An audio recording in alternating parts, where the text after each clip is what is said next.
శ్రమల కాల ధ్యానాంశంలో 31వ దినము శ్రమల ధ్యానాంశానికి అవకాశం ఇచ్చినటువంటి సంఘ కమిటీ వారికి ప్రత్యేకంగా వందనాలు చెల్లిస్తున్నాను. దైవజనులందరికీ కూడా వందనాలు చెల్లిస్తున్నాను.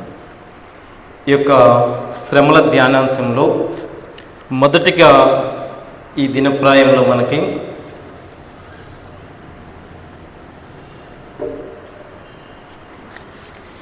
జయోత్సవం, ఈరోజు అంశము జయోత్సవము అనే అంశంతో మనము ఈ యొక్క బైబిల్ ధ్యానాంశానికి చదువుదాం.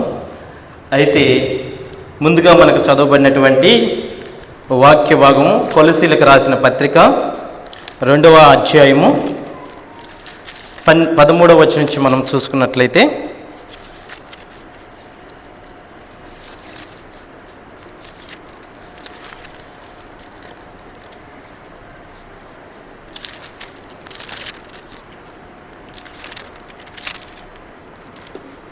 రెండవ అధ్యాయము 13వ వచనం నుంచి మనం ఒకసారి చదువుకుందాం.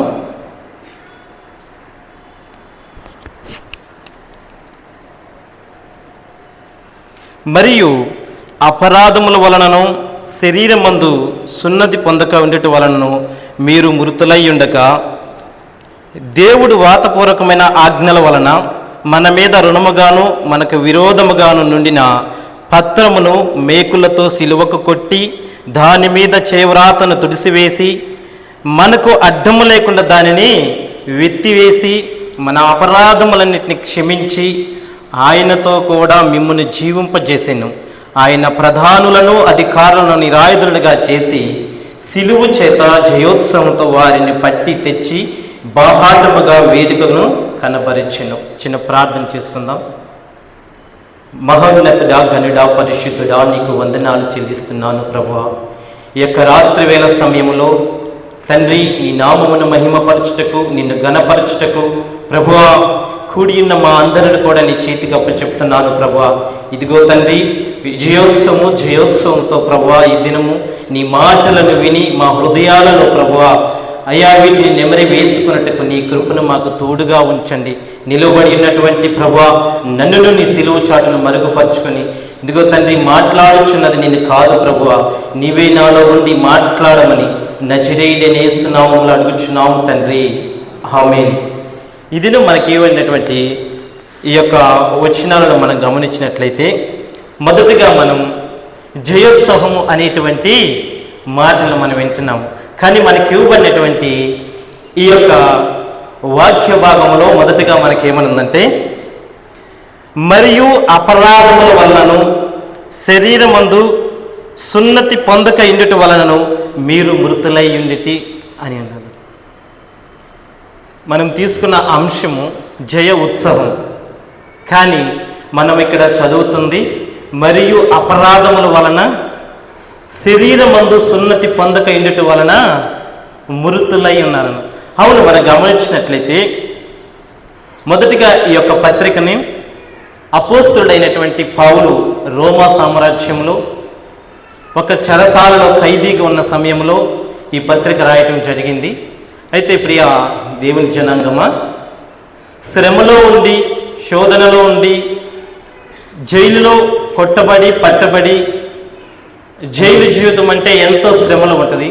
ఆ జీవితంలో ఉండినటువంటి అపోస్తుడైన పౌలు తన గూర్చి మాట్లాడకుండా, తన యొక్క వ్యక్తిగత అవగాహనను పక్కన పెట్టి, తన శరీరం యొక్క భద్రతను పక్కన పెట్టి ప్రభువు కొరకు శ్రమలు పడుతూ ఇంకా సంఘాలు అభివృద్ధి చెందాలి, ప్రభువుని తెలుసుకోవాలి, ప్రభువు నామాన్ని మహిమపరచాలి, ఘనపరచాలని చెరలో ఉండి కూడా ఈ పత్రికని రాయటం జరిగింది.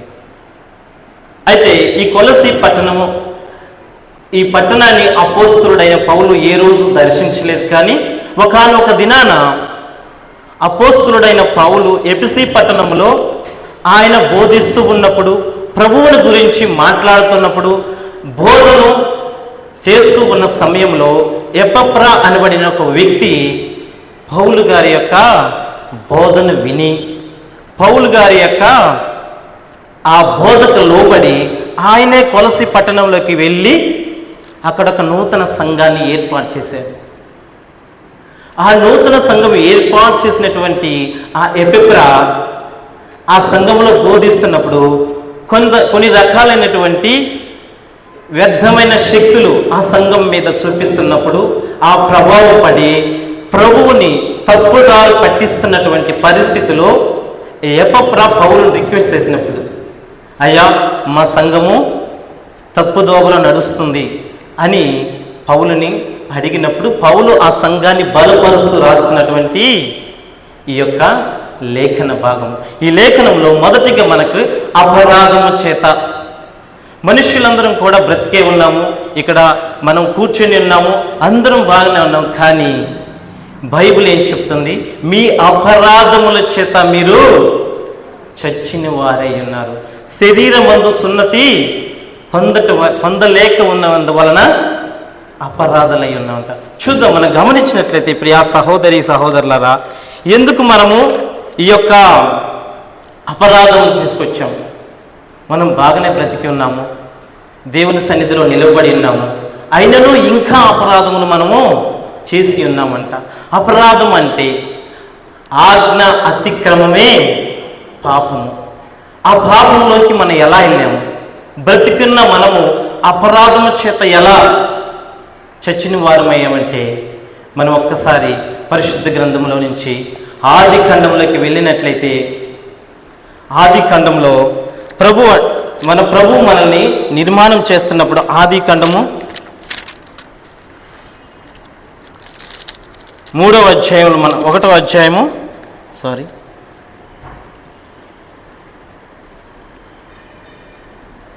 26వ వచనం చూస్తే, దేవుడు మనం నిర్మించిన విధానం, దేవుడు మన స్వరూపమందు మన పోలిక చొప్పున నరులను చేయుదుము అనుకుని ఆయన యొక్క గుణాతిశయం లాగన, ఆయన యొక్క స్వరూపము లాగన, ఆయన ఎలాగైతే ఉన్నాడో అలాగే మనుష్యుడిను తయారు చేశాడు.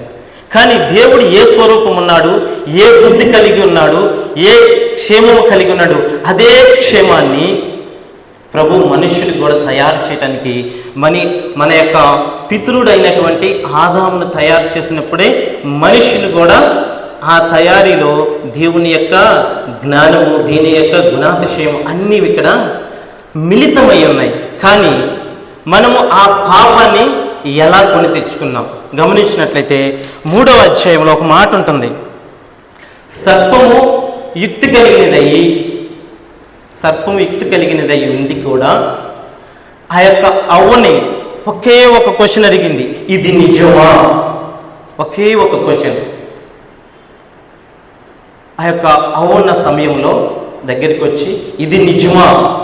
ఈ యొక్క క్వశ్చన్కి అవ్వ పూర్తిగా లోబడిపోయింది. ఏమైంది? ఎందుకు?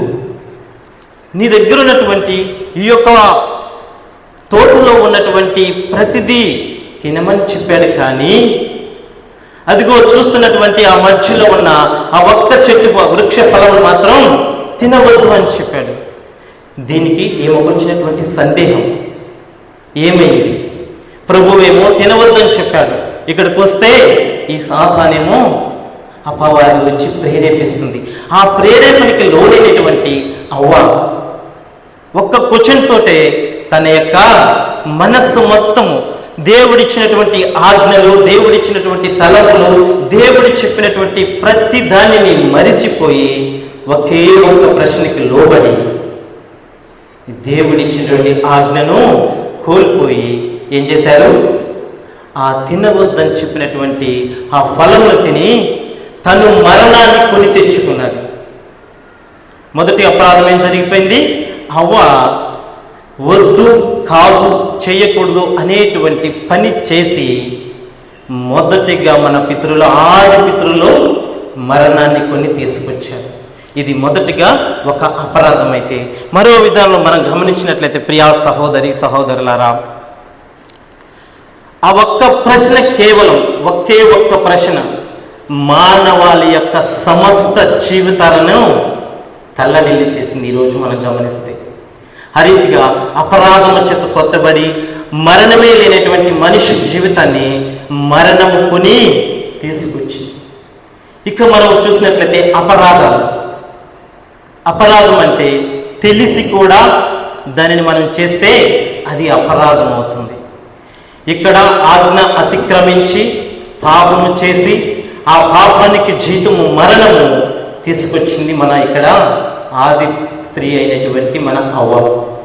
ఆ రీతిగా చూస్తే అన్ని తెలిసి ప్రభు సన్నిధిలో నిలవబడి ప్రభు ఇచ్చేటువంటి గొప్ప ధన్యతను స్వీకరించి ప్రభువు నామాన్ని మహిమపరిచి ప్రభు సన్నిధిలో ఓ గొప్ప రాజుగా ఉన్నటువంటి దావీదు విషయం మనం గమనిస్తే, దావీదు తన జీవితంలో ప్రభువుని పట్టుకున్నాడు, ఆయన పాద సన్నిధిలో ఉన్నాడు, సింహాల సమేతం తన నోరు పట్టి జయించినటువంటి ఆ దావీదు జీవితంలో ఎన్నో గొప్ప మేలులు చేశాడు. దావీదుని గొర్రెలు కాసుకునే స్థితిలో నుంచి తీసుకొని గొప్ప ఉన్నతమైనటువంటి రాజుగా 6 అడుగుల ఆజానుభావుడని చెప్పుకున్నటువంటి గొల్లియాతు నిమిత్తము ఒక్క రాయితో కొట్టి నా ప్రభువు నామమున నేను యుద్ధంలో గెలుస్తాను, ఈ యుద్ధము నాది కాదు యెహోవాదని అంత ఆనుకున్నటువంటి ఆ యొక్క దావీదు ఒకానొక దినాన అపరాధం చేశాడు. ఆయన సమృద్ధినిచ్చాడు, ఆశీర్వదించాడు, రాజ్యమునిచ్చాడు. ఆ రాజ్యమును ఒకానొక దినాన దావీదు మహారాజు నిలువబడి ఆ యొక్క కోటలో నిలువబడి సాయంకాలం సమయమున అటు ఇటు తిరుగుతున్నప్పుడు మనం గమనిస్తే 2 సమయాల గ్రంథము 11వ అధ్యాయంలో 3వ వచనం నుంచి మాటలు ఉంటాయి. దావీదు మహారాజు ఆ యొక్క కోట మీద నిలబడి సాయంకాల సమయంలో అటు ఇటు వాకింగ్ చేస్తూ ఉన్నాడంట. ఆ సమయంలో తన నేత్రాలు పాపపు దారిలోనికి, పాపపు స్వభావాన్ని ఆశ కలిగించాలి. దావీదుకి తెలుసు, నేను చేస్తుంది పాపము, ఈ పని చేయకూడదు, ప్రభువు నన్ను ఆశీర్వదించాడు.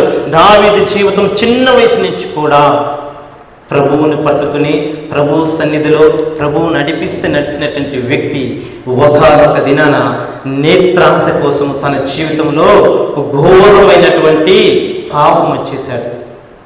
ఆ పాపంలో పట్టుబడి ఇక్కడ అపరాధిగా ఏర్పాటు చేయబడ్డాడు, దేవుడి నుంచి దూరంగా నెట్టివేయబడ్డాడు. ఇలా మొదటిగా ఎలాగైతే మనము మరణమే లేకున్నటువంటి వ్యక్తులుగా ఉన్న మన జీవితంలో ఆది పితరురాలైనటువంటి అవ్వ వల్ల మనము మరణాన్ని కొని తెచ్చుకున్నాం, అపరాధాలు చేసి మనము మరణాన్ని కొని తెచ్చుకున్నాం. దావీదు జీవితంలో మనం చూసినట్లయితే దావీదు కూడా దేవుడిని ఎరిగి దేవుడిచ్చేటువంటి గొప్ప ధన్యతను ఆశీర్వాదం అనుభవించినటువంటి వ్యక్తి కూడా చివరికి ఆయన అపరాధంలో పడి తర్వాత అడుగుతాడు, ప్రభువా నన్ను క్షమించాను. ఈ రీతిగా మనం అపరాధంలో పడి ఉన్నాము.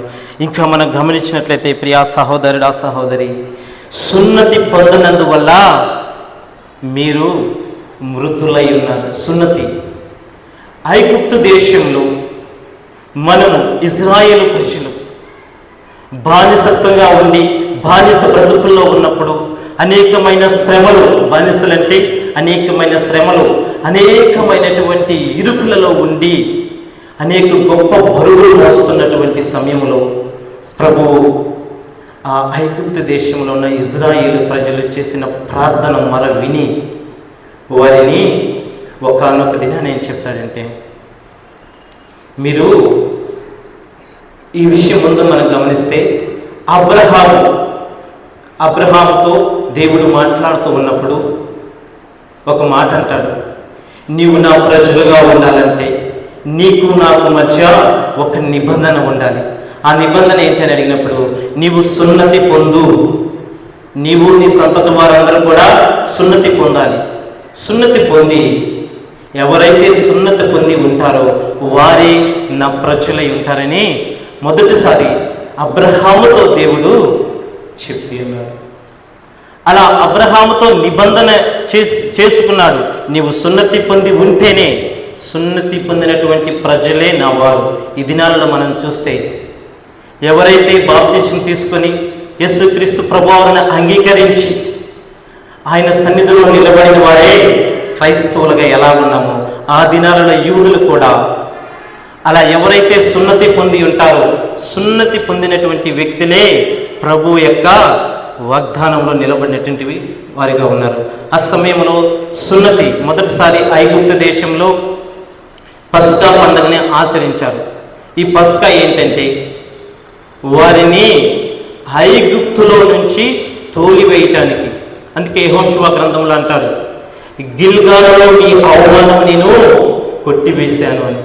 ఏంటంటే ఐగుప్తులో బానిసలుగా ఉన్నటువంటి ఇజ్రాయేలు యొక్క ప్రజలు, ఆ ప్రజలని మోషే యొక్క నాయకత్వం ద్వారా బయటకు తీసుకొచ్చి ఆ మోషే నాయకత్వంలో ప్రజలందరూ నడిపిస్తున్నప్పుడు మొదటిసారి పస్కా పండుగని ఐగుప్తు దేశంలో ఆచరిస్తారు. పస్కా అంటే ఒక శ్రేష్టమైనటువంటి బలి పశువుని తీసుకొచ్చి మమ్మల్ని ఈ నిందులో నుంచి బయటికి తీసుకొచ్చినందుకు గుర్తుగా అని చెప్పేసి ఆ పస్కా బలి పశువుని వధించి పులియని రొట్టెలు పొంగని రొట్టెలు తీసుకొని దానిని భుజించి దేవునికి ఒక నిబంధనగా పస్కాను ఆచరించేవారు. ఈ పస్కాలోకి మనం చేరాలి అంటే, ఈ పస్కాలోకి మనము రావాలి అంటే మనకి కావాల్సింది ఏంటి? సున్నతి కావాలి. ఆ సున్నతి అనేది ప్రభు ఏమంటుందంటే, మీరు శరీరముతో సున్నతి పొందక ఉండట చేత మృతులై ఉన్నారు. ఇప్పుడైతే మనకి సున్నతి లేదు, ఆ దినాల్లో అయితే సున్నతి ఉంది. అందుకే ఇక్కడ అపరాధముల చేత, ఏ అపరాధం చేసే మనం? ఇలాంటి అపరాధాలు, హవ్వ చేసినటువంటి అపరాధము, దావీదు చేసినటువంటి అపరాధాలు, ఈ రోజుల్లో మనము కూడా అనేకమైన అపరాధాలు చేస్తూ ఉంటాం. మన యొక్క ధర్మశాస్త్రం ప్రకారం ఆ ఆజ్ఞలను ఎక్కడైతే మనం తప్పిపోతామో అప్పుడే మనము పాపము చేసిన వారం అవుతున్నాం. ఈ రీతిగా అపరాధం చేసి సున్నతి లేదు. సున్నతి అంటే ఇప్పుడు మనం చెప్పుకున్నటువంటి అబ్రహాముతో దేవుడు చేసినటువంటి నిబంధన, ఆ నిబంధన సున్నతిని ఆ దినాలలో యూదులు పాటిస్తూ వచ్చారు. అయితే ఆ సున్నతిని ఐగుప్తి ప్రజలు తిరిగి మళ్ళీ కానాను దేశము, వాగ్దాన దేశము, ఆ యొక్క వాగ్దాన పట్టణాన్ని స్వతంత్రించుకోవడానికి వచ్చినప్పుడు యోర్దాను నది దాటేటప్పుడు ఆ యోర్దానులో ఆరిన నేల మీద ప్రభువు వారిని నడిపించి వాగ్దాన దేశాన్ని స్వతంత్రించుకోవడానికి ముందుగా ఆ యోర్దాను నది పక్కన గిల్గాలు అనేటువంటి ప్రాంతంలో నిలవబెట్టి ఇజ్రాయిల్ మీద ఉన్నటువంటి ఆ నిందను తొలగించడానికి అక్కడ అందరినీ, ఈ ప్రయాణం అంతటిలో ఐగుప్తు మొదలుకొని ఆ యొక్క యోర్దాను నది వరకు వచ్చినప్పుడు ఈ ఇజ్రాయెల్ ప్రజలు అనేక ఎడారిలోను నీరు ఉన్నటువంటి ప్రాంతంలో సంచరిస్తూ వచ్చినప్పుడు ఈ సున్నతి విషయము పస్కా పాటించడం అనేది మరిచిపోయారంట. ఈ రోజుల్లో మనం గమనించినట్లయితే మనం కూడా మన జీవితాలలో బాప్టిజం తీసుకుంటాము, ప్రార్థనకి వెళ్తుంటాము, కానీ కొన్ని నిబంధనలు ఉంటాయి, వాటిని పూర్తిగా మనం మరిచిపోయి ప్రభువును ఆరాధించే విషయంలో కానీ, మనం స్తుతించే విషయంలో, ఆరాధనకు వచ్చే విషయంలో, కొన్ని విషయాల్లో మనం ఆ ఇజ్రాయెల్ ప్రజలు ఎలాగైతే మర్చిపోతారో మనం కూడా అలా మర్చిపోతూ ఉన్నాం. ఆ రీతిగా అవమానాలకు, ఆ అపరాధంలోకి వచ్చాము. సున్నతిని ఈ రీతిగా తీసుకోవాలి. అయితే నూతన నిబంధన గ్రంథం ప్రకారము ఆ సున్నతి కొట్టివేయబడింది. ఎలాగంటే ఆ రోజుల్లో అయితే యూదులు మాత్రమే సున్నతిని పాటించేవారు. మన ప్రభు అయిన యేసుక్రీస్తు ప్రభువారు ఆ సున్నతి లేకుండా చేయటానికి ఆ యొక్క బలి పశువు ద్వారా పస్కాని ఆచరించాలి. ఆ ఆచరించాల్సినటువంటి పస్కాని కొట్టివేయటానికి ఈ లోకంలో, ఈ ప్రపంచంలో మానవాళి యొక్క పాపము మరీ ఎక్కువైపోతుందని చెప్పి ప్రభువే గ్రహించి ఆయనే మనిషి కుమారుడిగా ఈ లోకంలోకి వచ్చాడు. అందుకే ఇక్కడ ఒక మాట అంటుంది,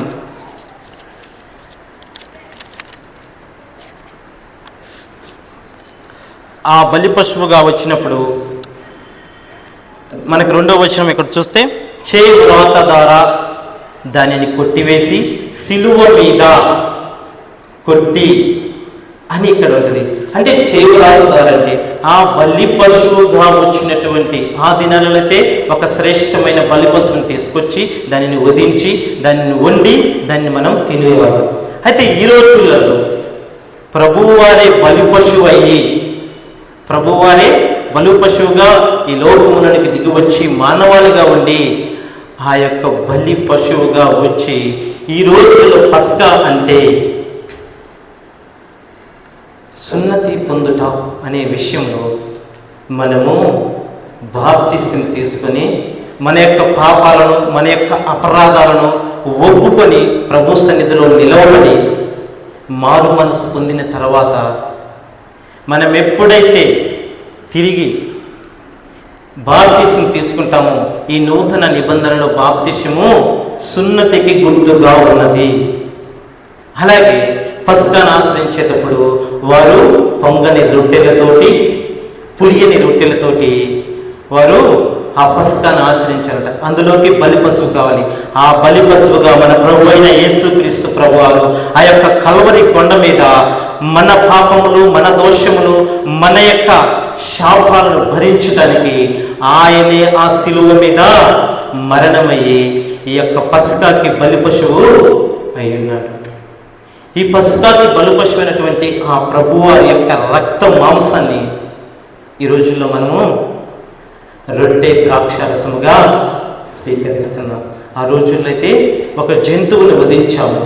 ఈ రోజుల్లో మానవాళి పాపాన్ని తీసివేయటానికి కొరకు ప్రభువే బలి పశువు అయ్యాడు. ప్రతి ఆదివారం మనము చేస్తున్నటువంటి రొట్టె ద్రాక్షారసము ఆయన యొక్క రక్తాన్ని ఆయన యొక్క శరీరాన్ని మనం గుర్తుగా తీసుకొని భుజిస్తున్నాం. ఆ రీతిగా ఆయన దిగి వచ్చాడు ఈ లోకంలోనికి. మన పాపములను మన అపరాధములను మన దోషాలను ఆయనే తన భుజం మీద మోసి ఆయనే మానవాళి యొక్క పాపాన్ని భరించాడు. అయితే ఆ అపరాధాలను మోయటానికి మన ప్రభు ఈ రీతిగా దిగి వచ్చి మోసాడు. ప్రియా సహోదరి సహోదరులను మనం గమనిస్తే రాతపూర్వకమైనటువంటి ఆజ్ఞ. ఆ ఆజ్ఞ ఏంటంటే పాత నిబంధనలో యూదుల ధర్మశాస్త్రం ప్రకారము ఎవరైనా ఒక పాపం చేశారంటే చాలా కఠినమైనటువంటి నిబంధన అది. ఇచ్చిన ఆజ్ఞలలో ఒక్క ఆజ్ఞ మీరినా కానీ ధర్మశాస్త్ర ప్రకారం పాపం చేసే వాళ్ళు తమ నిర్దక్షిణగా వారికి మరణ శిక్ష విధిస్తారు. అయితే ఆ మరణ శిక్షలో నుంచి మనల్ని తప్పించడానికి ఆ యొక్క పాత నిబంధన సమయంలో ఉన్నటువంటి ఆ ధర్మశాస్త్రాన్ని కొట్టివేయటానికి ప్రభువే కల్వరి శిలువ మీద ఆయన చేతులకు మేకులు బిగించబడి ఆ శిలువ మీద 3 మేకులలో వేలాడొచ్చు ఆ ధర్మశాస్త్రాన్ని కొట్టివేశాడంట. అందుకే పరిశుద్ధ స్థలమునకు అతి పరిశుద్ధ స్థలముకు మధ్యలో ప్రభువు ఆ తెరను చించివేశారని మనము లేఖనంలో చూడొచ్చు. ప్రియ సహోదరులారా, ఆ రీతిగా మనకి ఆ ఆజ్ఞను మీరినప్పుడు ఆ పరిశుద్ధ గ్రంథంలో ఆ యొక్క ధర్మశాస్త్రాన్ని మీరినట్టుగా మనము 9 చేసి 1 తప్పు చేసినా తిరిగి మనము మరణ శిక్షకు పాత్రలం అవుతాము. ఆ మరణములో నుంచి మనను బయటికి తీసుకురావడానికి, ఆ దోషములో నుంచి బయటికి తేయడానికి, ఆ అపరాధముల నుంచి బయటికి తేయడానికి ప్రభువారే ఆ శిలువ మీద ఆ యొక్క ధర్మశాస్త్రాన్ని ఏం చేశారు? ఆ నిబంధన యొక్క ఆ తెరను చించివేసి దేవునికి మనకు మధ్యలో ముఖాముఖిగా మాట్లాడుకోవటానికి, దేవుడితో మనము ముఖాముఖిగా ప్రార్థన చేసుకోవటానికి ఆయన ఒక ఈజీగా మనల్ని తయారు చేశాడు. గట్టిగా పటిష్టమైనటువంటి ఆ పవిత్రతను మొత్తాన్ని చాలా వరకు తీసుకొచ్చి ప్రతి ఒక్క మానవాళుడు నా బిడ్డ ఎవరు నశించిపోవటం ఇష్టం లేక యేసుక్రీస్తు ప్రభువారే తన రక్తము పెట్టి మనల్ని మన అపరాధముల నుంచి మన మరణాన్ని ఆయన తప్పించాడు. అలా మనం చూసినట్లయితే ఈ యొక్క చేతి వ్రాతల ద్వారా సిలువను కొట్టేశాడు. ఈ యొక్క ధర్మశాస్త్రాన్ని కూడా ఆ సిలువ మీదే కొట్టివేసి నూతన నిబంధన, నూతన పరిస్థితిలోనికి ప్రభు మనల్ని తీసుకొచ్చాడు. ప్రియా సహోదరులరా, జయోత్సవం అనే మాటను మనం విన్నాము. దానికంటే ముందుగా మనము అపరాధము చేసిన వాళ్ళమయ్యాము. మన అపరాధాలను, మన దోషాలను సున్నతి పొందక ఉండుట. ఈ దినాలలో సున్నతి అనే మాటకి బాప్టిజం తీసుకొని ఆ పస్కాలో మనము పాల్పొందాలంటే ప్రభు యొక్క రక్త మాంసంలో మనము ప్రతి దినము, ప్రతి ఆదివారం, మొదటి ఆదివారంలో మనము దేవుని యొక్క పాత్రలు చేయివేసి ఈ రోజుల్లో మనము మన యొక్క పాపాన్ని, మన యొక్క దోషాన్ని చాలా వరకు తగ్గించుకున్నాం. ఇంకా మనం చూస్తే ప్రియా సహోదరుల, క్రీస్తు మరణాన్ని జయించి, మనం 3వ వచనంగా చూస్తే ఒకసారి,